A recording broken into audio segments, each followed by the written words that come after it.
What's going on, everyone? All right, today is Monday, June the 2nd, and it's time for another trade recap. Haven't done one of these in a little bit of time. And if you're not sure why, go check out my monthly review for May. Just put that video out as well at the same time here. And that's because you'll see the last half of May, there was some weirdness going on. And I broke some of my rules and things like that. So I'm not going to do a trade recap if it's a trade that wasn't even a valid trade that I should be taking. I'm not going to recap that. I personally review it, but I'm not going to do a trade recap on it because there's no reason to. If it's a legit trade that I thought I had good framework for, all that, and it loses, I still recap those. Obviously, if you've been watching these recaps, you'll see I've recapped some losers before. That's fine. And then I recap the winners.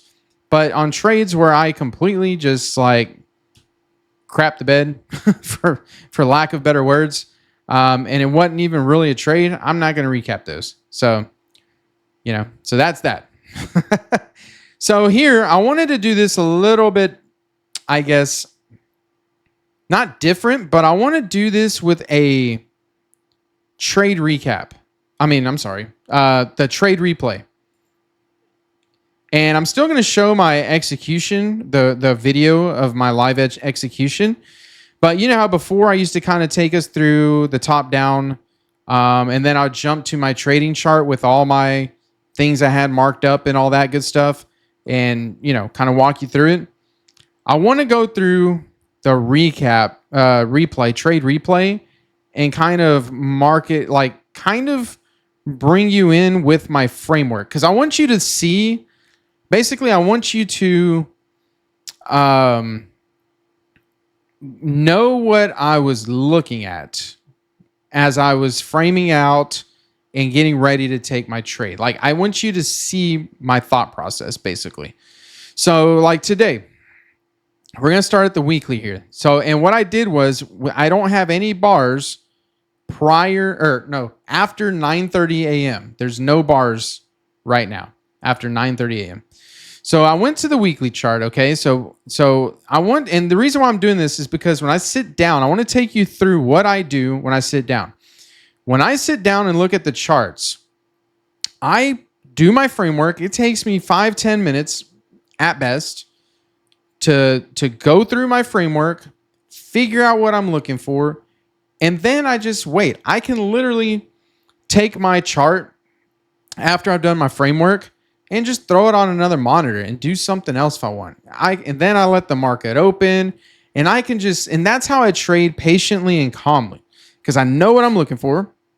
And then I could just look after the market's open and say, okay, yeah, I'm not going to do anything until it goes here or does this or does that. And if it never does this or that I'm saying, I don't take a trade. But then once it starts doing what I'm wanting it to do, it starts going to where I want it to go, then I'll pay attention and say, okay, all right. Okay, now let me go ahead and get ready for setup. Okay, now we have a setup. I already know where my targets are. Like, I know all that before, like, by the time the market even opens. And so what I kind of went over in my May review for the month is some more things that I'm really trying to do is I'm putting together more of a if this then that type of thing with my trading. Because here's what I realized. With May, the end of May, I started chasing price a couple times, getting in different times. And what I've been really, really good at for a while now is knowing where price should go, getting the direction correct.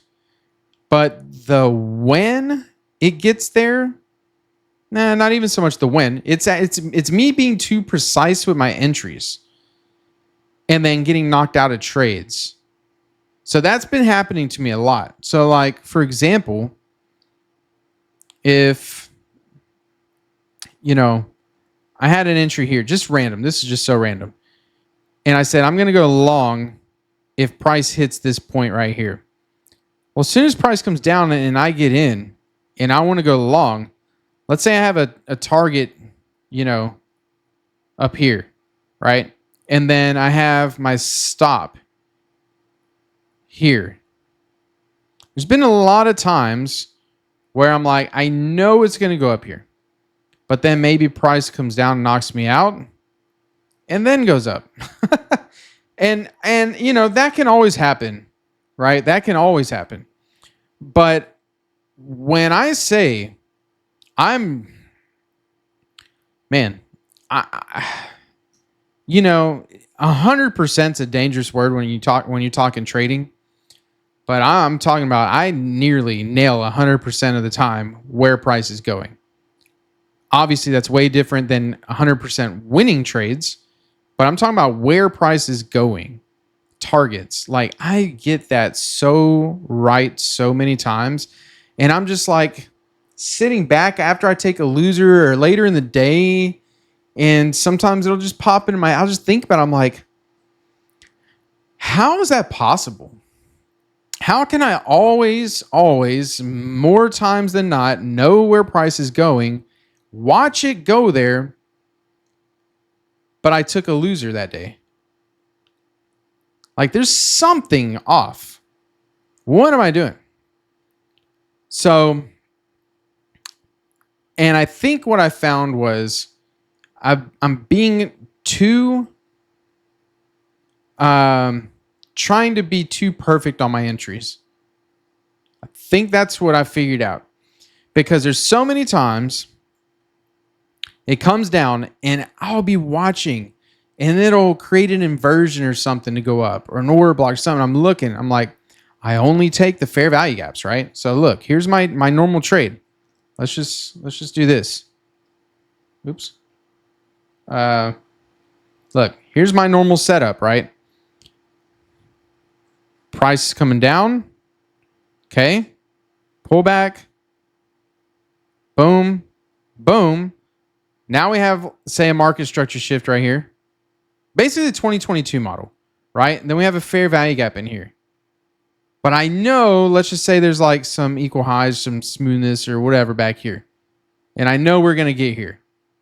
Maybe even internal range liquidity, fair value gap, whatever it is. Okay. And I'm like, we're going to get there. And I'm like, okay, so I need price to have this market structure shift, have this fair value gap, pull back into it. I enter here and then go. So that's all good. But what about the times that, there's been many times where I see this and I'm waiting and then it just goes.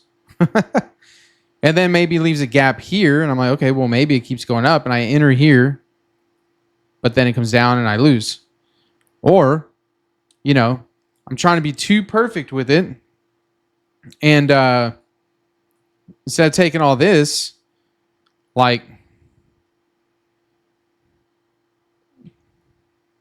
come down, do that, whatever. Market structure shift. Like, if I know price has reached a point, like, say a higher time frame level, previous day low, whatever it is, sell side liquidity, whatever it is, and I know price shouldn't go further than here, I'm not saying just hop in. Still, I need to look for a reason why. But what I've been doing here lately is I'm just going to get in and I'm not even going to worry about it. I'm going to have a big enough stop to be down here. And it's not even so much that I need to call the bottom of the market, because price could, it could run up here, take this where my target was, right? And then continue all the way down. That's fine. But typically what I look for, and there's been so many times I've been trading where down here there's a fair value gap. And I usually get my framework so good where when it hits, the draw on liquidity wherever it's drawing to. Then it comes back up and it creates an inversion or something, order block, whatever it is. And then it's here and it touches that. And I'm like, oh, that'd be a good entry if I took those trades. I've caught myself saying that so many times. And then it takes off and it leaves me behind. I'm like, man, why didn't I just get there? That's not my trade. That's not my model. And it could even be a turtle soup, right? Like it could be a turtle soup down here.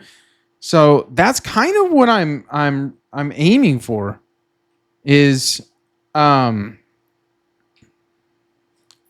a reason, basically very simple, knowing where price should draw to. Should it draw lower? Like, for example, if my target is a high, like I need to go long, finding a reason that price shouldn't go any more lower, and then one little reason to go long and just hop in and just go up there. That's basically, and it might be a turtle soup, it might be anything. That's basically what I'm doing. As long as my framework is telling me we should not go lower, I have a clear target to the opposite side, and then it gives me something to get in, I'm going to hop in and go. And if I'm wrong, I'm done. And if it doesn't do that, if I don't have a clear target, it doesn't draw, if I'm not an area where I think, oh, it shouldn't go lower than this to get up to here, if none of that happens, I just don't take a trade. And I know all that by the time the market opens. So basically going forward, what I'm doing is I'm going in, I'm doing my framework. If it's not crystal clear, I'm just closing it down. I'm not even trying to trade. I'm not even waiting to see if it shapes out. I'm just going to close it down. Because the days that I do come here and it's very crystal clear and I see it, it always happens. So yeah, so that's what I'm doing. So, okay, so let's get into this. That's my little rant. All right. So here I go ahead and mark out my weekly. And here's that weekly fair value gap I've been watching. We still are underneath in the lower half of it. Okay.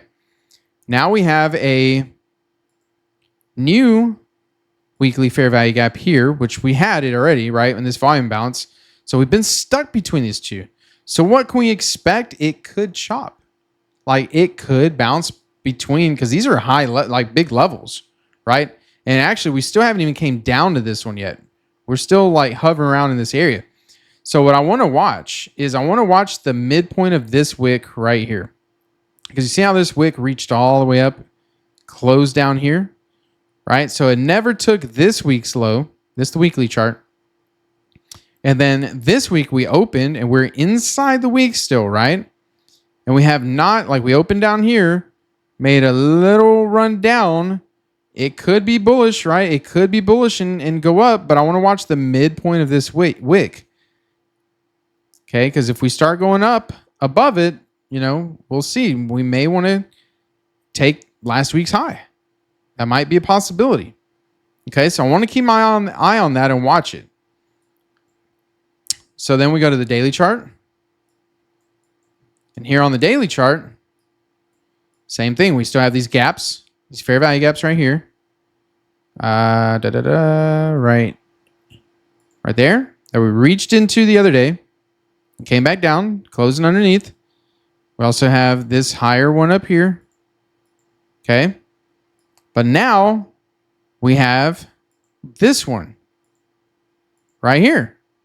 Like we still have that one. So we're in between daily fair value gaps even. And then we have all this gapping over here to the left.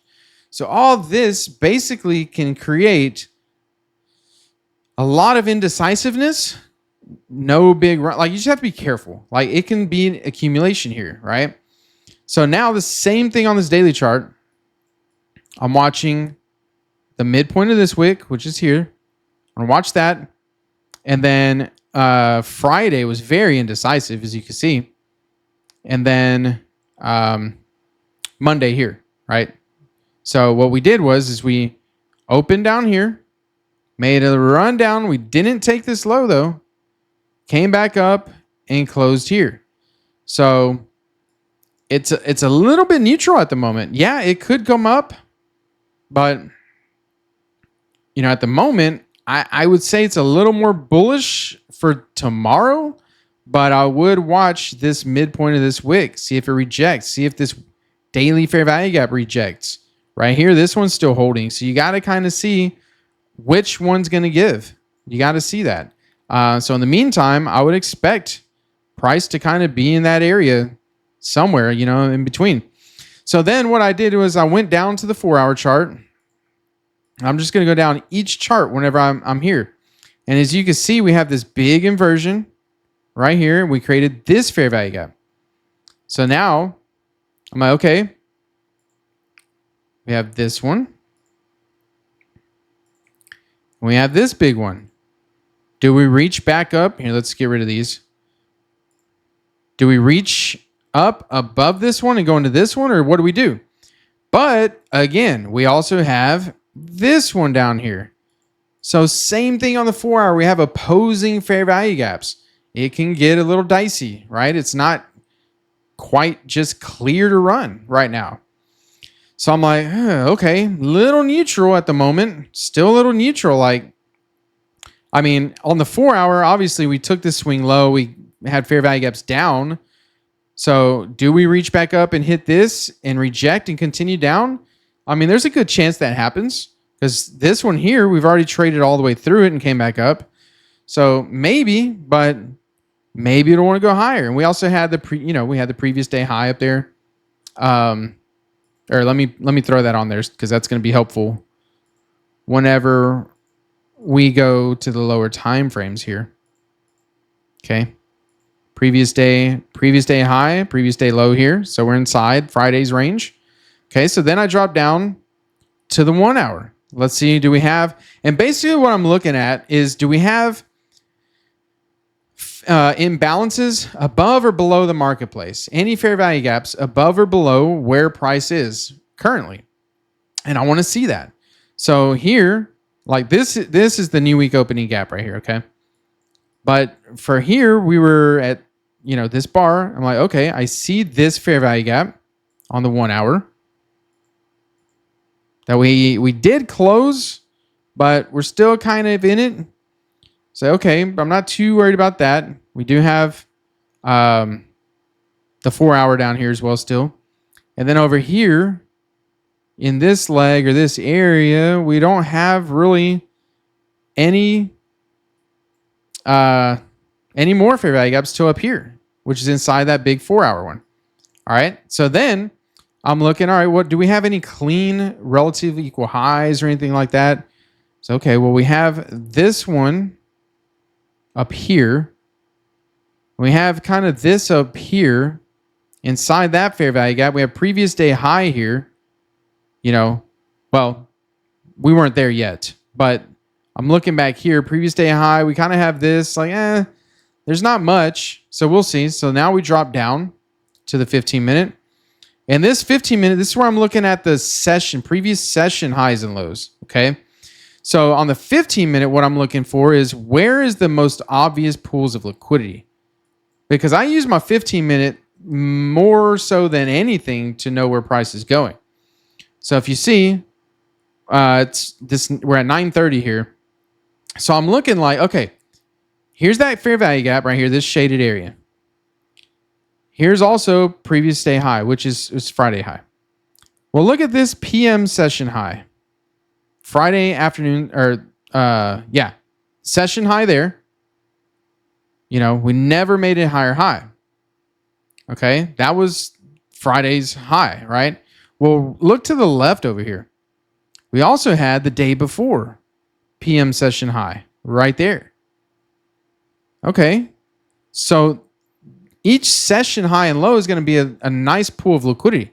So if we have pool of liquidity from that session high that never got taken, all of a sudden we have this session high that never got taken, relative equal highs right here. There's going to be a lot of buy side liquidity there. And on top of that, that's previous day high. There's going to be a lot of buy side liquidity here. So I'm really, really, really expecting price to run up there. Okay. So then what I'm looking for is, did we take the London high, which we did right here? Did we take Asian high? Not yet. It's okay. So there's some liquidity there. And then where's the London low? PM session low, London low here. Okay, so relative equal lows. So I'm thinking, all right, we have nice pool of liquidity up here. We have a nice sell side liquidity down here, also previous day low. So I'm like, well, we're going to go either way. What I'm going to do is I'm going to wait for whichever direction it goes, then I'm going to target the opposing side. If we open, take sell side, I'm going to go for buy side. And vice versa. If we open and take buy side right in this area, I'm going to look to go down. So, and also that lines up with kind of what I'm seeing on those higher time frames, right? Even though whenever I had opposing fair value gaps on each side of the marketplace, that's what I meant where like it's kind of neutral right now. I can see price going up or down on those higher time frames. So because of that, then I have, clear sell side liquidity, clear buy side liquidity. That means I'm just going to wait for price to take one and then go to the other, whichever one that may be. Okay. So then that's really all I'm doing. That's all I'm doing. And then on the 5-minute chart, the only thing I mark is the midnight open, because what I want to do here, let's go 0, 0, 0, 0 right here. I'm marking the midnight opening price. So basically I'm going to go here. Go there, go to my midnight opening price right there. And what happens is if I'm shorting, I want to be above the midnight opening price preferably. Because you got to think of the power of 3, right? You have your open, high, low, close. So if this is the midnight opening price, then you're going to have the open, you're going to have a high, then you should have a low and a close somewhere. So that's what I prefer. If price does go up and take this, I want it to be in the premium.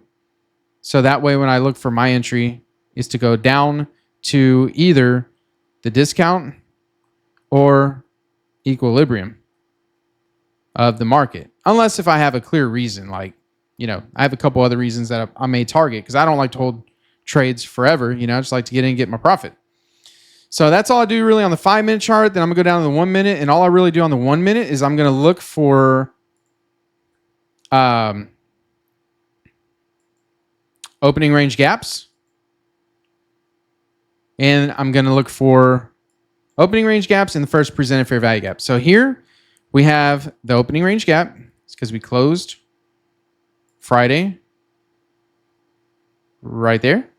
And then we opened up right here. So that's going to be the opening range gap right there. And look what happened, though, is we immediately opened and we came right back in and closed that thing like right away. All right. So didn't really have much going on with that at that time.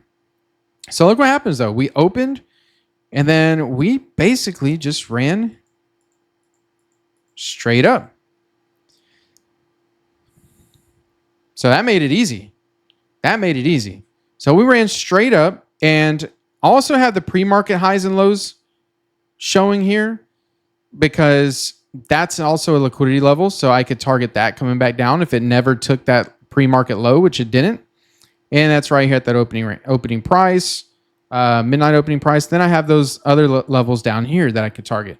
But that'd be a huge trade, and it probably wouldn't just run all the way down there. So I never really take those. What I normally will take is I'll just target. So like this was the first presented fair value gap. And so I know ICT says it's 931, the first presented fair value gap after 930, but he also put out a video of when to use the first presented fair value gap at 930. And I thought this time today may fall under that to use this 930 bar, but I wasn't 100% sure. And I'll go into that. So basically, we ran up here to my run on liquidity where I thought we'd go. And look at this fair value gap right here as price took that buy side liquidity. As soon as I see this, and I know I want to look for a short down here, I immediately want this to get inverted. I want this to be an inversion, and price come right back down in here with a new fair value gap inversion. And if that happens, I'm going to place my stop right above this high, and we're just going to run down. And that's exactly what happened. If you look, created an inversion, came right back into here, and ran down. So my target was this first presented fair value gap, but then as it got right here, like this is a pretty big trade. It was like a 100-point trade. But as it got here, I was a little nervous because I was like, well, maybe this is the first presented fair value gap. And it touched it and kind of bounced off. I was like, oh, man, don't tell me it's going to keep going up. And I missed my target. So I ended up closing it a little bit sooner than what I wanted to. But yeah, let me just go ahead and pull up that video now. So let's pull up the video of my trade. So as you can see, here's that same area. Let's fast forward it a little bit and fast forward it. Fast forward it. Okay, this is where I want to see the inversion.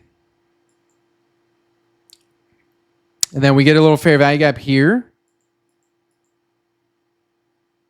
Right there, we actually get a double. So I was telling myself, if we come in here at all, I'm going short.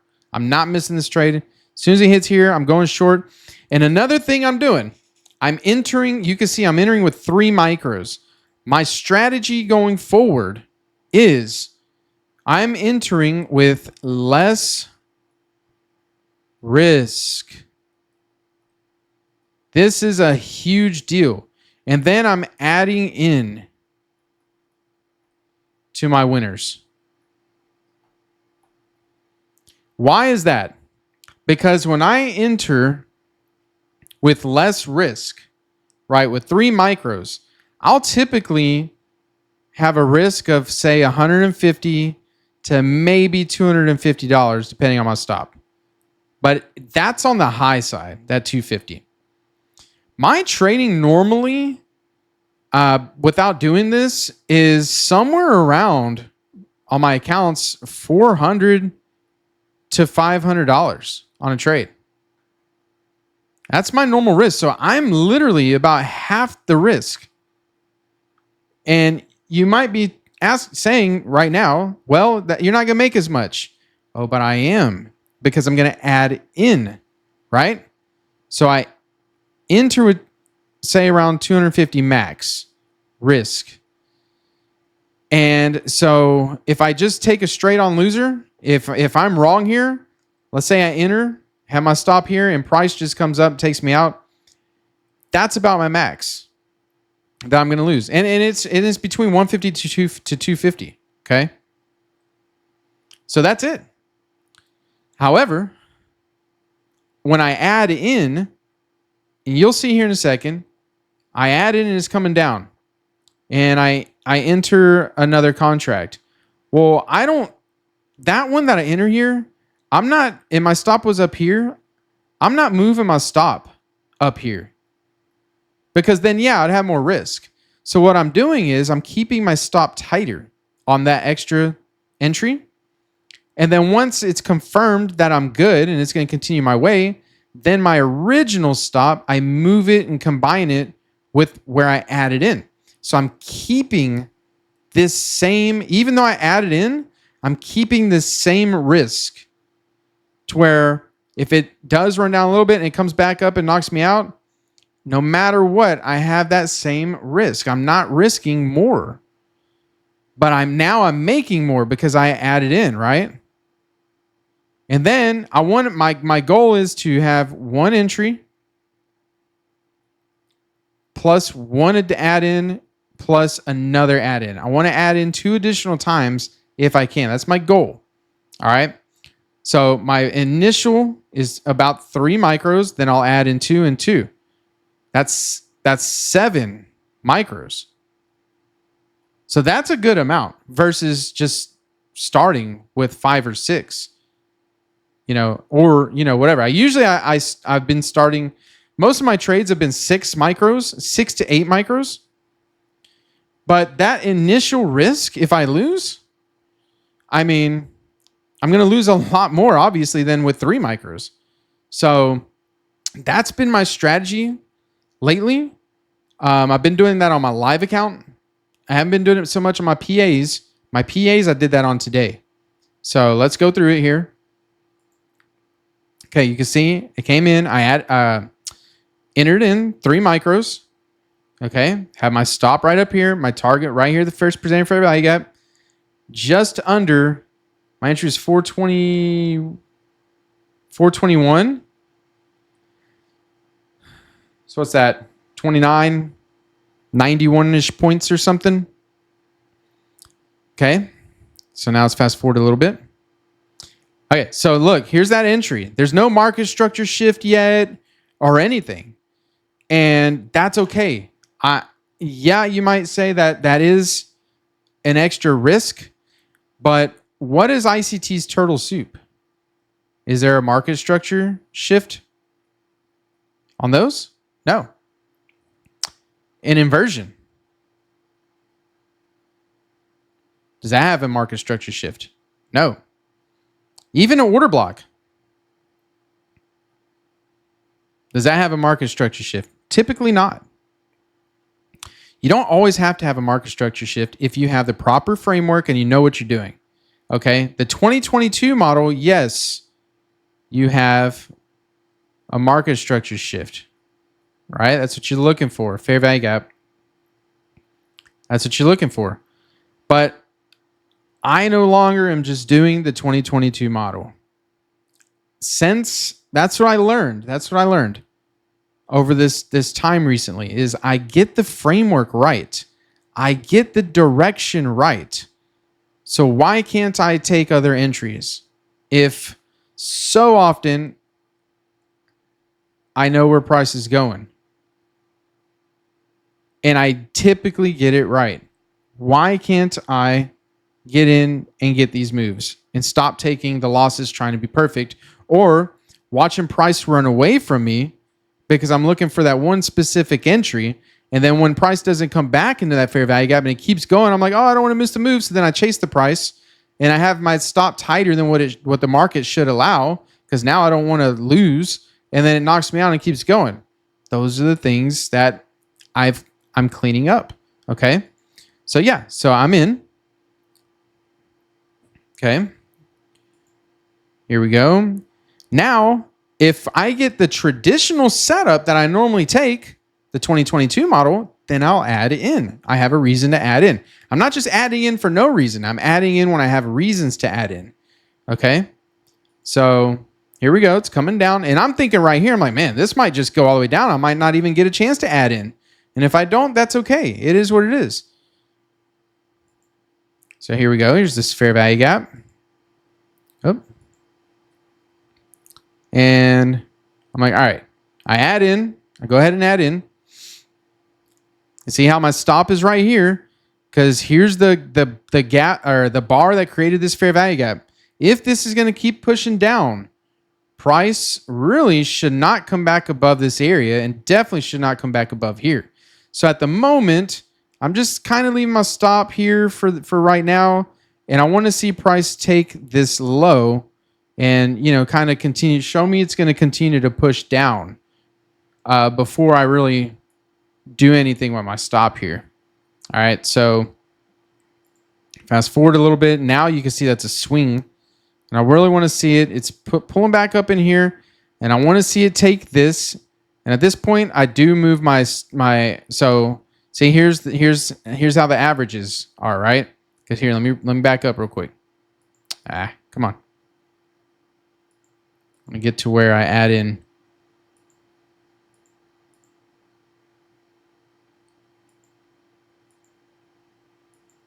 I backed up way too far.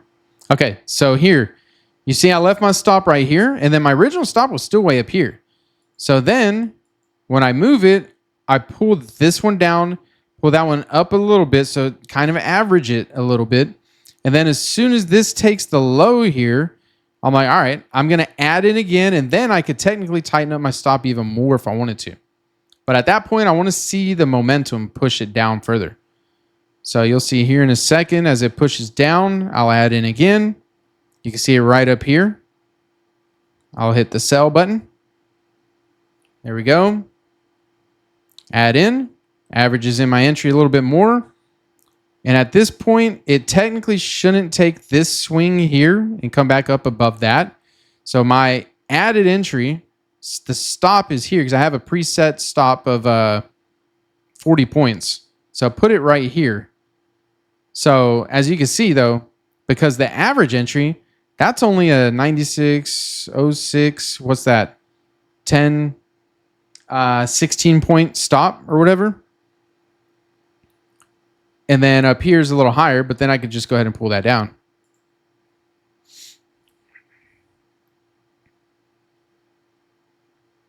So from my original entry at 424, my target's down here at 329. It's a pretty big trade.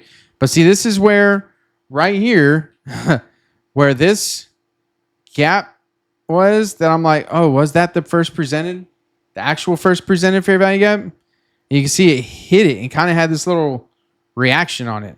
So see how much it bumped up right there? And I was kind of like, oh, crap. Don't tell me it just wants to go right here to that first, maybe first presented. I think this is the first presented right here based on what the information I've gathered from his video. But it did that and it closed up here. I'm like, oh, right at the midpoint of this one. I'm like, man, this better not, come back up and keep wanting to be bullish. So then I just waited. Why is it glitching? So then I just waited, and once it came right back down in this area again, I went ahead and just closed out. Because I needed me a good winner. I needed a good winner. So then it's pushing. I go ahead and close out. It's showing some resistance there, and I'm like, you know what? Showing some resistance. It ended up just shooting down. But with that resistance, I was like, yeah, let me just go ahead and close out.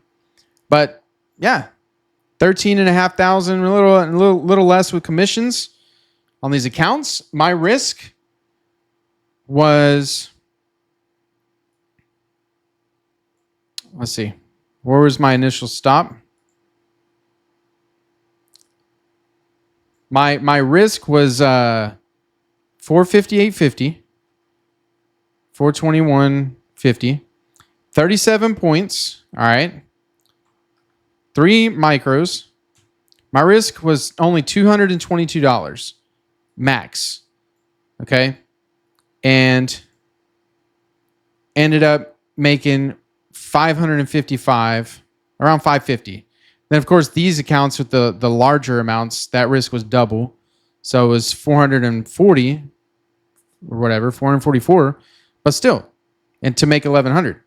So as long as I keep doing that, the days that I do take a loss, that loss will be minimal. But as long as these I keep adding in, I'll typically be at 2 to 3x my losers at minimum. So that will actually make losing a lot easier as well. Because when I do just take a loss, it's like, okay, whatever. Then I just figure out what happened. Was I wrong? Like, did I have the wrong framework? What happened? And that's it. So this was a little bit longer of a video today. I know my videos, my trade recaps can go. I'm trying to keep them around 20 minutes now. Today it's a little longer because I had some more explaining, some things to say. But anyways, yeah. So I say this all the time. I'm gonna keep it brief. I'm gonna be quicker on these, especially I think with this little format where I just bring it back to the bar replay. The bar replay. Basically, I can just come in, do it like I do my framework in a quick 5-10 minutes. Try to limit my talking unless I have some golden nuggets. Go through it, show my trade, and I'll be done with it. All right. So that's what I'm doing going forward. But anyways, thanks for watching. I'm glad to have y'all here. Hope you learned something from this video. I'm continuously learning. So, hey, that's all we can do. Learn, get better, keep trading. All right. So I'll see you on the next one here. And as always, trade well, everybody. Take care.